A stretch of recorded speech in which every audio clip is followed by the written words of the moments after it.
Kegembiraan dan rasa syukur nampak jelas dirasakan oleh warga kampung Cipacung, Desa Saruni, Kecamatan Majasari, Kabupaten Pandeglang, Provinsi Banten, yang selama ini sangat susah untuk mendapatkan air bersih karena dengan kondisi alam sekitar berada di dataran tinggi dan dipenuhi bebatuan.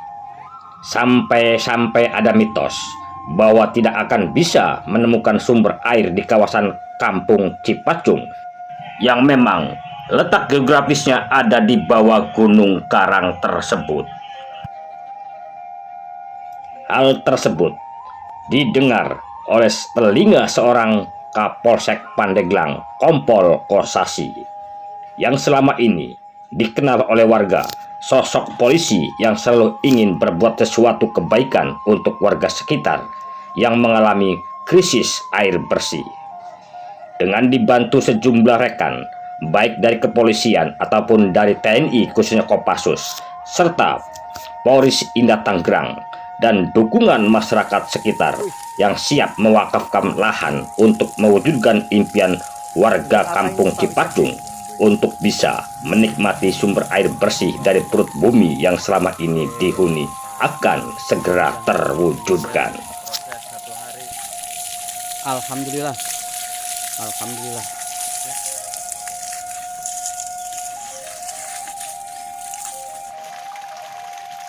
Enak airnya. Enak Pak ya. Kapolsek langsung merapat. Manis. Seger. Langsung ngalah uduk. Alhamdulillah. Luar biasa. Kok bisa gak ketahuan ini? Simang nih, Bang. Di awal tahun 2022, tepat tanggal 7 Januari, dengan rahmat Tuhan Yang Maha Esa, sumur bor yang ada di kampung Cipacung diresmikan oleh Mayor Infanteri Bayu Oktavianto Subdivyo, Danyon 12 Grup 1 Kopassus. Sebagai bentuk kehormatan dan rasa terima kasih, warga memberikan rangkaian kalung bunga melati yang diwakili oleh Fikri Ferdiansa, seorang anggota dewan dari fraksi Gerindra, kepada Kapolsek Pandeglang. Ayo, lanjut beliau. Ini masyarakat udah nyiapin ini. Untuk sebelum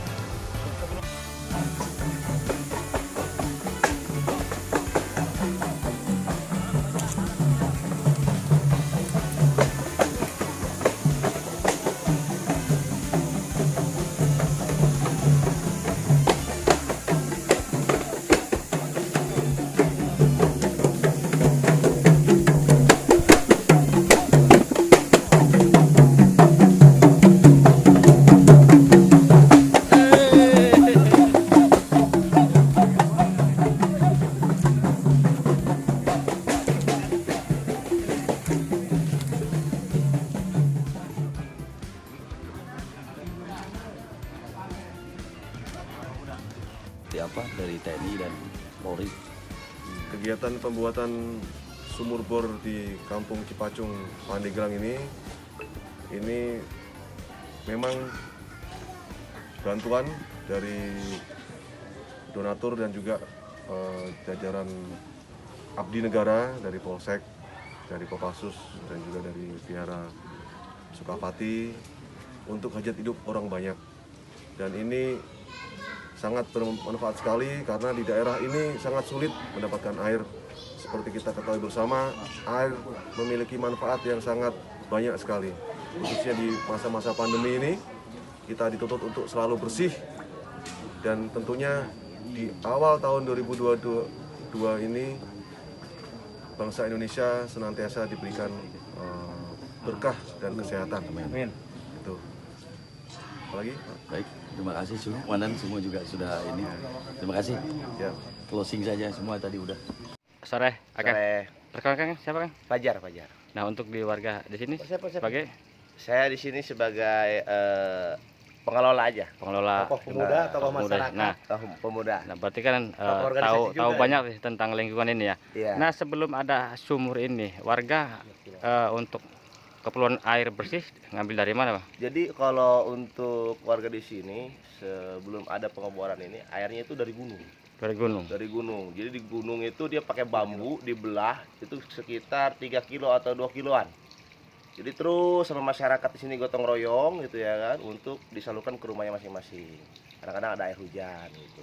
Nah terus yang namanya perjalanan dari gunung dari sana juga kan melewati beberapa rute kan. Betul. Kualitas air sendiri yang dari gunung itu gimana? Agak kurang bagus juga gitu Bang Gomis. Jadi karena ya tadi itu ya kan namanya juga air dari gunung, aliran air apa namanya dari kali gitu ya kan, dari solokan gitu ya kan disalurkan ke rumah-rumah gitu ya kan.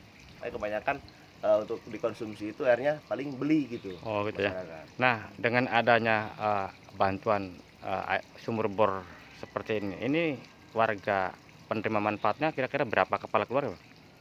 Untuk pemanfaatnya 1.500 kepala keluarga.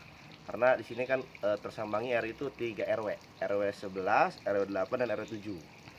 Nah satu lagi nih Bang Komis Siap. dapat buah cerita yang memang nggak tahu itu legenda atau apa bahwa di kampung sini itu nggak akan keluar air kalau dibikin sumur bor karena Iya. ada apalah istilahnya. Betul. Coba bisa menceritakan barangkali abang yang warga sini tuh. Jadi begini Bang Gomis, kalau kata orang tua saya itu dulunya itu emang susah air kan untuk kampung Cipacung ini.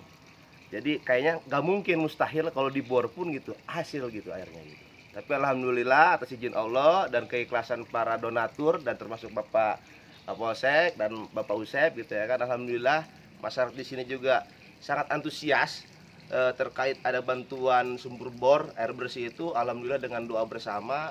Nah inilah hasilnya. Nah berarti dari zaman dulu kala sebelum merdeka sampai sekarang ke 77 merdeka Iya. baru ada sumur ini satu. Baru ini ada sumur bor. Luar biasa dan langsung berhasil. Nah maksudnya gini, apakah sudah ada yang pernah mencoba Bang untuk bikin sumur bor? Belum pernah. Alasannya apa tanya tuh? Jadi karena di satu sini kan medannya terlalu banyak batu lah dalamnya itu. Jadi banyak mitosnya gitu, kayaknya susah gitu loh. Berarti Belum udah pernah. menyerah sebelum perang. Nah, menyambut sebelum perang. Tapi begitu, dengan Bang Gomis. adanya Bapak Kapolsek, Pak Kosasi ini akhirnya Iya. meyakinkan warga. Tadi itu sebenarnya ada satu keajaiban juga menurut Bang Komis ini. Betul. Pak Kapolsek juga banyak cerita, bahkan sampel batunya pun Betul. ditunjukin ke Bang Komis. Betul. Di bor tuh keluarnya batu, bukan air. Bukan air. Iya. Itu sepanjang 6 meter apa? 6 meter berapa? ya? 6 meter panjangnya itu. Batunya itu Bang Gomis. Oke, barangkali ada itu dari Pak Kapolsek. Ini kan karena ini kan apa? Dibangun sudah. Berarti kan tidak hanya dibangun tapi perlu perawatan. Nah, iya. coba barangkali ada pesan khusus untuk warga Pak Kapolsek. Ya, yang jelas mungkin dari saya ya khususnya kepada ketua ya, Ya, siap. dan tokoh juga di sini, tolonglah rawat dengan baik sumber air ini, manfaatkan dengan baik gitu. Terus awalnya saya kaget juga nih Bang Kumis. Awalnya hanya 2 RW ya. 2 RW. Hanya 2 RW kurang lebih sekitar 1000 lah. 1000 kakak. Tetapi karena mungkin RW yang lain juga sangat kesulitan air Pak musim kemarau ini, kemarin ya, Iya. akhirnya kita pasang pompa juga untuk naik ke atas nih Pak. Jadi satu RW ini berada di atas nih. Jadi awalnya kita ini 2 RW ini yang paling atas, Iya. ternyata ada satu RW yang di atas yang benar-benar sama juga kekurangan air. Tapi syukur alhamdulillah dengan kuasa Allah. Jadi dan saya juga ini yang paling besar Pak termasuk tornya. Iya. Ini kapasitasnya 2.350 liter dan syukur alhamdulillah bisa mencukupi semua Pak. Dan di sini yang saya bilang bahwa di sini ada 3 musola, 1 masjid, 1 pondok pesantren, 1 majelis taklim.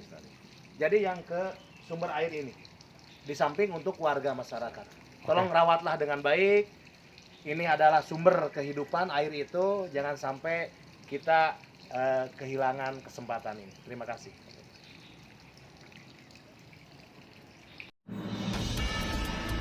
Dari Bilik Siar Studio, channel Bang Kumis Berbagi, Neo TV akan selalu hadir untuk melengkapi informasi seputar peristiwa yang terjadi di Pandeglang, Banten dan sekitarnya.